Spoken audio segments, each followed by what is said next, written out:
Okay, so I want to discuss Marozzo's Falso Dritto to the hands. Now, in his primo assalto, it shows up somewhere around 11 to 12 times. I forget exactly how many. And he uses it both offensively and defensively. The most common thing that we see Marozzo do is he's finished his plays and as he's exiting, he parries in this position with crossed arms, true edge parry, maybe higher, maybe lower. That's not exactly important. But he leaps back with his right foot. I'm not going to do it because my left calf is injured right now. But he leaps back, pulling the sword free, and cuts up to the opponent's hands. Okay? After that, he'll return to guard, usually according to Pharaoh Alta, sometimes Larga, but he goes right back into a defensive guard. Now, so when we do this at speed, it comes out very quickly. The hands stay in front almost the whole time. I'm doing a rising false edge cut. Now, this is an unusual cut.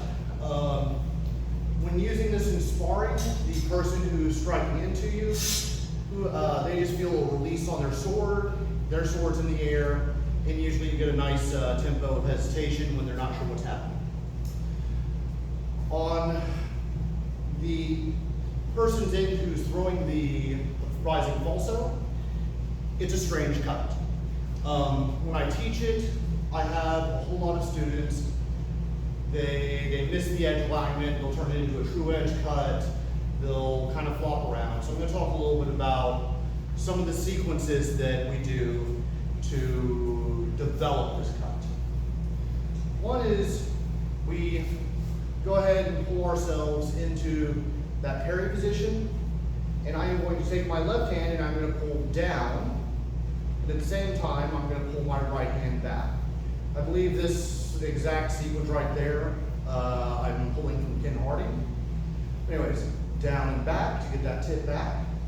And after that, for brand new students, I have them actually go all the way to a full true long tail guard. Come back forward, flip that true edge up, and end in a long point position. So just big circle, coming all the way through, attacking to those hands. Okay? So it doesn't have to be a small motion. We're just trying to get the general idea of the motion and the edge alignment right. As they become more comfortable with that, stop making that as big of a motion. Stop going all the way down.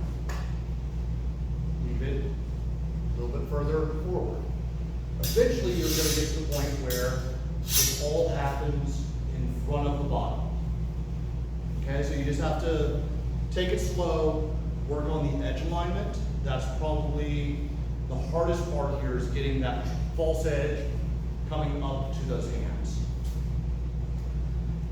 So this is the way he uses it defensively. He uses it, Marozzo uses this as an exit from the play. Offensively,